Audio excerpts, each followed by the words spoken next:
What's up everybody, Travag here. This video is going to be a guide on the combat achievements easy, medium, and hard tier. It's also going to have some fun clips in between with some crazy RNG I got while completing these tasks. If this video is helpful in any way, please consider leaving a like. Enjoy the video. This video will not be covering kill count tasks. If you actually look here, you can see I'm not on the hard tier. The only thing I have left is kill count, basically wilderness kill count. This video will consist of demonstrations on how to actually complete the tasks as well. These are all from my live stream and my recordings. Feel free to check those out and, join me in the live stream. But let's get started. In the easy tier, I don't really think there's much here. Starting off with Barrows. Kill any Barrows using only magical damage. I mean, that's what you're supposed to do anyways. Not much there. Bryophyta, kill with the protect from magic. Only thing here really is just keep your protect from magic on through the death animation. Kill Bryophyta without suffering any poison damage. That's easy. Just get some anti-poison. Kill Bryophyta with either poison or venom being the final source of damage. So basically just make sure you poison or venom her. And then as she's low, just kind of wait until she dies. And last here in the easy tier for her, kill her in a free-to-play world. So, get your chaps on, get your out of errors, and get that done. We're going to skip a lot of the simple ones like kill fire giants and whatnot. That should be pretty self-explanatory. Obor. This one seems to be one where people have kind of struggled. Kill Obor while he is immobilized. What I did here is I used entangle in this specific case. And the only advice I could really have here is make sure that you get him fairly low and then you entangle him and then you kill him pretty much right after the entangle. You don't want to entangle him too early and then risk him maybe getting untangled as he dies. That's, going to cause you not to get the task. This might be a little bit glitchy. It might require a couple attempts, but that's been my strategy and it worked for me. Wintertodt, heal a pyromancer after they've fallen. Just basically, go to a mass world even. Get yourself the pot and the herbs and just kind of spam him as he's going down. This one here, attack Tempoross from both sides by loading both cannons on both ships. Yeah, just get a couple fish, load both cannons, cross the island, and then go do that. Something with these tasks, you don't have to get the most efficient kills or anything like that. You just want to complete the task. So if this means sacrificing like one good Tempoross run just to make sure that you get the task, it's definitely worth it. The medium tier is where we're going to start seeing some mechanics that, the video demonstrations are definitely going to help out. Sit back and relax, deal 100 damage to creatures using undead thralls. Yeah, that you just have to spawn your thralls and just chill. You can go maybe to the catacombs of Korend or something like that. Go to Bloodfeld and just let the thralls take it out. We got a couple here in the medium tier for Barrows. Can't touch me. This is probably one of the more difficult ones here in the medium tier. You have to kill all the melee brothers without letting them attack you. If they attack you, then you'll see the failure notification. By the way, if you don't know, if you go to settings and then you go to gameplay and you scroll down, you could turn on failure notifications. This will help you for determining when you fail a task. So for a can't touch me at Barrows, one thing, if you do get hit early, my recommendation is just find the tunnel and go complete the chest if you're looking to complete this as quick as possible. What you got to do here is get your best bind possible. That could be Ice Barrage, that could be Entangle. And the biggest tip here for completing this task is to be reactive. What does that mean? Well, when you click to spawn the brothers, and I like to do it from the top of the sarcophagus, there's about 4 or 5 ticks where the brother won't attack you. So what you want to do is when you see the brother spawn, you want to run in the opposite direction. Once you've successfully run the opposite way, that should land you enough time to turn around and just freeze him. Same thing applies in the tunnel. If you get a melee brother, react depending on where they spawn, run to a corner, and land a freeze. Just watch out for some of the rocks that might drag you. Pray for success. Kill all 6 Barrows brothers and loot the barrow chest without taking any damage from any of the brothers. This is fairly easy. You could just pray here. The only thing you have to worry about is Varrock because he hits through prayer. What I recommend there is bringing Ice Barrage to freeze him to prevent him from hitting you. Bryophyta, quick cutter for the medium tier. Kill all 3 Bryophyta growth things within 3 seconds of the first one dying. So for this one, what you want to do is you want to hit them all so they have no health left. And then you want to position yourself in a way so that they're all beside you or adjacent to you. That makes it very easy to click the axe and then the growthling in rapid succession, all 3. If you do that, it should be fairly simple. So first, skotizo. There's one here for killing skotizo with arclight equipped. That's pretty self-explanatory. This might change if this is outdated in the video. I think they're going to change it to use any Demon Bane weapon like Silverlight or something. Now the other one here, kill skotizo with no altars active. My recommendation here is to bring more prayer pots, maybe like 3 prayer pots and bring a stamina as well, because you're going to find yourself running around. What you want to do is keep most of the altars down, but mainly you want to get him low, and then you want to go make sure you kill all the altars. You just have to be very cautious here. If you start trying to kill him when there's no altars and you miss maybe once or twice, another one is probably going to spawn, so you might want to wait. That's why you definitely want a lot of prayer pots. Chaos Fanatic. Kill the Chaos Fanatic without anyone being hit by his explosion attack. That's pretty simple. Just dodge it when you see it. Crazy Archaeologist, kill with only magical. That's obviously self-explanatory as well. That's how you kill him anyways. Some of these tasks are basically teaching new players the mechanics of how to kill the boss. So that's an example of this one here. And the Crazy Archaeologist also has one where you dodge his Rain of Knowledge attack. Very similar to Chaos Fanatic. Derranged Archaeologist is a mirror of Crazy Archaeologist. Same 2 ones. Dodge an attack, and make sure you kill him with only magic. Obor in the medium task has a few kind of tricky ones. This one's pretty easy. Kill Obor without being pushed back more than 1 square by his knockback attack. So that just be near a wall basically and you'll be fine. Plus you want to entangle him and run away anyways, and that's normally how you kill him. Kill Obor without taking damage from him. This one can be a little bit tricky. They might change it so that it's only damage off prayer. So what I did here, this is definitely like, I was using higher level gear here, but basically use your tankiest ranged armor. This could be Barrows armor, Varric helm, and then have a decently accurate ranged weapon, entangle him, and proceed to kill him with that ranged weapon. It should still hit even with all that tank armor on, and the odds of you taking a hit is fairly low. Another tactic you can do here instead is go in tank armor again and then take a good spec weapon. This could be anything from D-Claws to Crystal Halley to maybe even a Dragon Dagger, and just basically try to spec him out, maybe tank the first couple hits, and hopefully he dies very quickly. Could probably get the giant scroll as well doing this.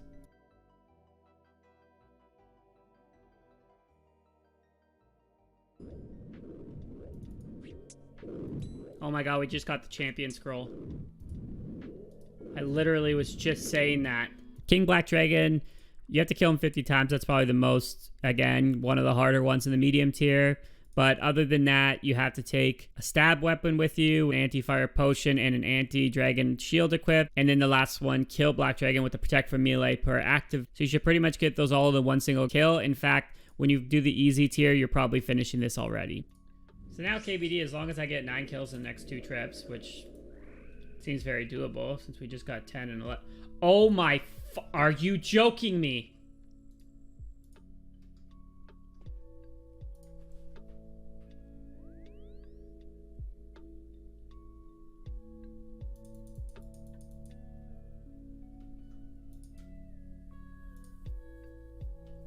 Giant mole, kill the mole without it damaging anyone. Yeah, just protect from melee and you'll get that done. For the Dagannoth Kings, there's one here. Kill Dagannoth Rex while he is immobilized. So you want to bring your ice barrage there, freeze him, and then kill him right after. Again, it can be kind of annoying with the other Dagannoths around, but if you're just there to get the task, optimize for that. Take what you need. Get down there, get it down, and teleport out. Even if it's not an efficient trip, you're completing the task, and that's your goal here. Sarachnis, kill Sarachnis with a crush weapon, that's obvious. So for these 2 wintertodt ones, can we fix it? Subdue the wintertodt without allowing all 4 braziers to be broken, and then the last one here, subdue the wintertodt without any pyromancers falling. This should be pretty easy. Just jump in a mass world and do this. Only recommendation is maybe for this kill, don't go to the braziers in the front. Actually try to cover one in the back and hope that you get someone else covering the other one in the back corner. The harder one is definitely going to be the pyromancer one, so yeah, you might have to jump between the pillars, making sure that they're fully healed. And then Tempoross has one where you just don't want to get hit by anything. That should be pretty easy as well. Okay, hard tier, starting off with Abyssal Sire. One of them is just don't get hit by the whip. So just, do a couple KC, regular KC, and you shouldn't get hit by the whip at all. Same thing here. Kill the Abyssal Sire without getting damage from any of the pools. If you're familiar with Sire and you're going for 100 KC, you'll eventually get used to the fact that you're not going to get hit by the pools.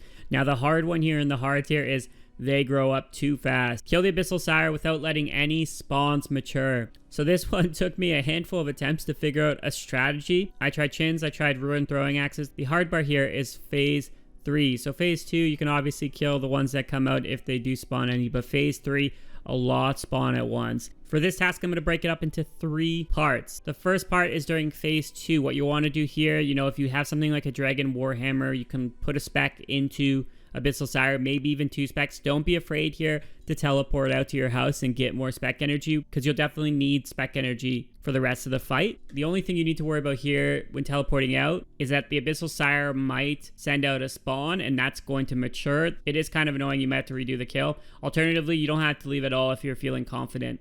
The last thing you'll want to do in this part, when the Abyssal Sire gets close to 200 health, if you have some extra spec energy, keep in mind you want another spec for the later part, you could put 1 spec into the Abyssal Sire to get the Sire as low as possible heading into phase 3. So for the second part, phase 3, right when the Abyssal Sire spawns its first poison pool, what you'll want to do is you'll want to pull yourself back to group all the spawns together. Here I use the magic switch. Maybe you could use Chinchampas instead. But from all my testing, the only way to stop these spawns from maturing was to run back here, have your AoE, and barrage, burst, or chin them all at once. If there's any leftover ones, you could switch to a melee switch and finish them off. Now, for part 3, phase 3. This part you're not going to be able to do the same strategy I just mentioned because there's way too many spawns. So after the Abyssal Sire does the portal explosion attack, you need to DPS Abyssal Sire down as quick as possible. So have your arc light on, do a couple hits, and then if you have a spec weapon, like what I'm using here, the Crystal Halberd, or maybe you have Dragon Claws, you'll want to spec Abyssal Sire to finish the kill. This one took me a lot of attempts, but once I discovered this method, it became a lot easier. It might still take you a couple kills, but you should definitely get it quicker than me. Okay, for kree'arra, finish off kree'arra while all the bodyguards are dead. I'm actually going to group this one. All the godwarts have the same task. So what you want to do here is you want to bring your blowpipe and a serp helm. This isn't necessary, but this is the easiest way to get them venomed. You attack them once successfully and they will get venomed. Do this to all the bodyguards and then hit the boss until the boss is low. On your way to getting the boss low, the minions should be getting low too. You'll want to finish off the minions, and when all the minions die, which should be around the same time because of venom anyways, you'll have a decent amount of time to finish off the God Warrior's boss. The hardest one here by far is kree'arra, because kree'arra is the tankiest. If you fail to do this, my recommendation is don't panic, tag the minions again, and repeat the cycle. Once again, if you're going to go complete this task, optimize for it. Anything to bump your survivability, because you just want to basically try to get this task and then teleport out. I know it's annoying to, get your kill count and then only kill them once and teleport out, but we're here to complete these tasks. Once you do these tasks once, they're done. Bandos has one here, kill while immobilized. Here you could do the range method or just take magic, basically just freeze him once again. Freeze him when he's close to dying and then finish him off shortly after. That seems to be the most consistent. Kill Carol using only damage dealt from special attacks. So just bring something like a Dragon Dagger, basically Piety, Combat Potion up, and dump your specs. There's a good chance that you're going to finish her off. It might not happen if you're not max stats or max gear, so you might have to tempt it a few times, but that should be pretty easy. Faithless Crypt Run, kill all 6 brothers and loot the Barrows chest without ever having more than 0 prayer points. So here, basically, just bring a lot of food and also bring Ice Barrage to freeze the melee brothers just so you're not taking damage from them. The only brothers you really need to worry about if you're doing that are Carol and Aaron, so bring your magic defense and bring your range defense for those 2 brothers. You should have more than enough food to survive this. For the Chaos Elemental, there are 2 tasks here that aren't the 50 KC ones. One of them is kill the Chaos Elemental without it unequipping any of your items. All you need to do there is go into the wilderness with something like stews or pies. When you eat that food, you still have the dish in your inventory, and as long as you have a full inventory, the Chaos Elemental cannot do that attack, therefore cannot unequip any of your items. No way. What is happening?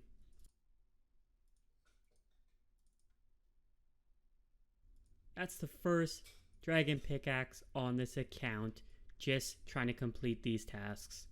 The second task is the flincher, kill the Chaos Elemental without taking any damage from its attack. So this one you'll want to set up a flinch. You can use some of the trees here. You could bring some poison as well. You might get hit from the Chaos Elemental when setting this up. If you do, what you can do is you could just hop worlds to get a new Chaos Elemental. If you're not familiar with flinching, all it really is getting the Chaos Elemental trapped behind something. In this case, you can see the tree, attacking it and then running back. You don't attack it again until the HP bar has disappeared. Once it's disappeared, you're free to go attack and then run back again. Continue this until the Chaos Elemental is dead, and you should take no damage as a result. Chaos Fanatic, praying to the gods. Kill the Chaos Fanatic 10 times without drinking any potions which restore prayer or leaving the wilderness. Easiest thing to do here, the Chaos Altar is very close, so every couple of kills, just go there and get your prayer up. Grotesque Guardians, they actually have a lot here, but they all come down to pretty much one thing, which is don't take damage. So we have one, don't take damage from Dust's blinding attack, don't take damage from rockfall, don't take damage from the prison, don't take damage from the lightning. So if you do a couple of kills, this should come pretty easily once you get the hang of the Grotesque Guardians, which you should since you have to kill them 100 times in this tier anyways. The only one that isn't don't take damage is Heal No More, which is not letting Dawn receive any healing from her orbs. Just go pick up the orbs and she won't get healed. We also got this puppy before completing the kill count task in the hard tier, so that was nice. Hespori's got 2 here that are not kill count. One of them is finish off Hespori with a special attack. What you'll want to do here is basically get Hespori to the last phase, have all your spec. You can use something once again like a Crystal Halberd. That gives you 3 opportunities there to finish off Hespori. You should definitely get that done.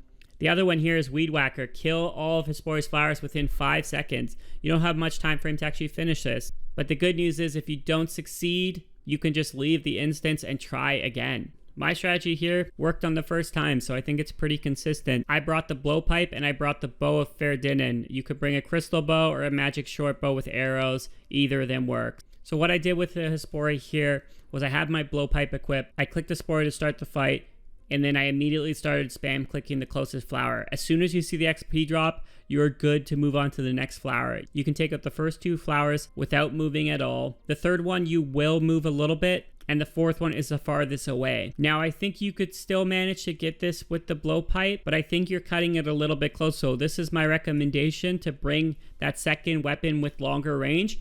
After you see the XP drop of the 3rd flower, you can switch that and immediately hit the 4th flower. The way that the attacks work in this game is the attack speed of that first attack is going to be equal to the blowpipe, so it's going to come out really quickly. For the Kalphite Queen, the only thing here in the hard tier specifically, kill the Kalphite Queen while her defense was last lowered by you. So you have your Dragon Warhammer, Bandos Sword, or even a cheaper option like Barrel Chest Anchor or even Darklight. I believe there's also a couple spells that lower defense. Those could probably work too. Kill the King Black Dragon 10 times in a privately rented instance without leaving. So for this, make sure when you go to King Black Dragon, you right click and you click private. It costs coins to enter a private instance, and you don't need to bring the coins with you in the wilderness. It'll take it straight from your bank. Only tip here is basically, once again, bring a lot of healing if you're lower level. This could include Bruise and Restores. Kraken also has a stamina task. Kraken's pretty easy to get to 25 in an instance.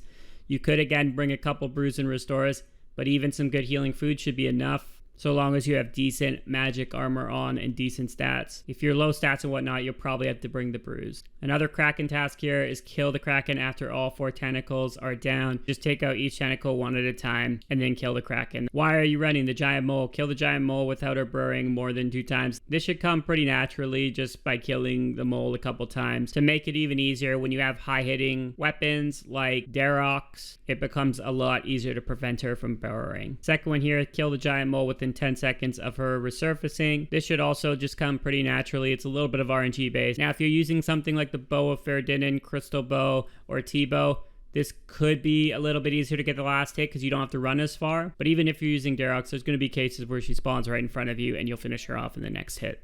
So for the Nightmare, this is the only kill count one I'm going to bring up because it might be the most intimidating for some people, but it's actually not too bad. All you want to do is you want to bring your melee gear and a crush weapon. You want to bring a simple mage switch for the pillars, a Sandfuse serum when you see your HP turn into that weird color, and then a ton of food. Again, Bruise and Restores will provide the most amount of healing. The easiest thing you can do to complete this task is to jump into the mass world. In the mass world, kills are only going to be about 5 minutes. So as long as you survive for 5 minutes and deal the minimum required damage, you will get the kill count. You could watch a video on the Nightmare to see exactly all her mechanics, but if you're in there just to get a quick AC, here's some quick tips. If you hear her doing a clicking sound, you protect from missiles. If you hear her doing like a swishing sound, you protect from magic. She will also do this attack where the screen goes pink and your prayers are shuffled. So to protect from range, you'll need to protect from magic. And to protect from magic, you'll need to protect from melee. Everything gets shuffled one to the right. The other tip with the Nightmare is just dodge everything on the screen and you should be good to survive the kill. If you do get hit by something and you drop below like 50, just heal up right away. You're there to get 1 kill count, so just follow those simple tips and you should be able to survive. If you're still not feeling confident, watch a guide. Sarachnis, ready to pounce. Kill Sarachnis without her using her range attack twice in a row. Here, when you get webbed, best tip is basically to spam clicker to get to her as close as possible. Once she does 1 range attack, you can switch to melee as well. You should get close to her and she shouldn't do more than 1 range attack in a row. If she goes really far, then she might do 2, so you'll just have to redo the kill, but it should come pretty quickly. Insect repellent, kill Sarachnis without her dealing damage to anyone. All you need to do there is make sure you have the right prayers on when she's far away, your range. When you're melee, you're using protect from melee. You don't have to worry about her minions dealing damage to her. This is specifically just her. Scorpia has a couple here. One of them is kill Scorpia without taking any damage from her. So for Scorpia, you want to bring either Entangle or Ice Barrage or some sort of way to hold her still. As long as you're casting that and running, she won't deal any damage to you. The second one, Guardians No More. Kill Scorpia without killing her Guardians.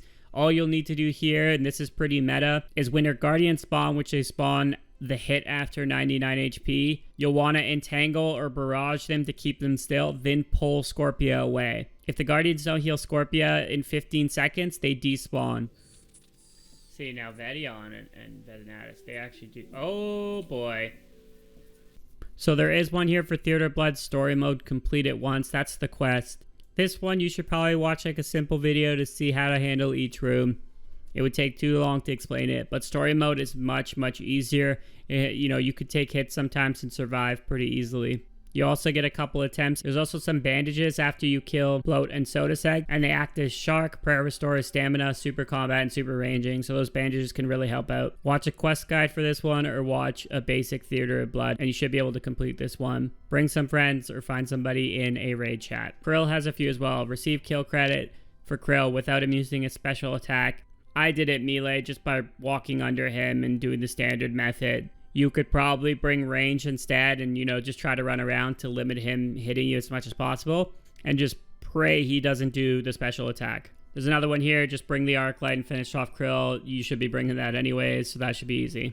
Dress like you mean it. Subdue Tempoross while wearing any variation of the angler outfit, so you'll just need the angler outfit to do that. You can get that from Fishing Trawler. Might take a few hours, but it's quicker than what it used to be. And then the last task of the hard tier, Y cooks 10 permits from a single Tempoross fight. So for this one, you'll need to do a solo fight. I will link a guide on how to get max points in the description now. To quickly summarize it, you basically want to get Tempoross low but not submerged. So you want to get him down to 4% with 17 cooked fish. Then you want to go get 19 cooked fish, dump that 19 cooked fish in, go deal some damage to him, get 19 fish again, put that in, deal some damage to him. Then you want to get a ton of buckets filled with water.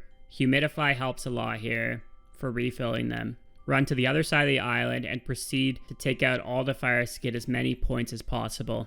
Keep an eye on Tempoross's energy. You don't want it to get higher than around 90. When it gets closer to 90, make sure you have 2 fish, cooked or otherwise, to finish off Tempoross and then go damage him to end the fight. You should get 10 reward points doing this. If you found this video helpful, I'd really appreciate a like. If you enjoy the content on this channel, consider subscribing. Here's a series I've been working on where I've been playing RuneScape as a roguelike, where I randomly generate monsters to fight, as well as bosses and encounters, while playing a unique class and unlocking relics. Take care. Bye.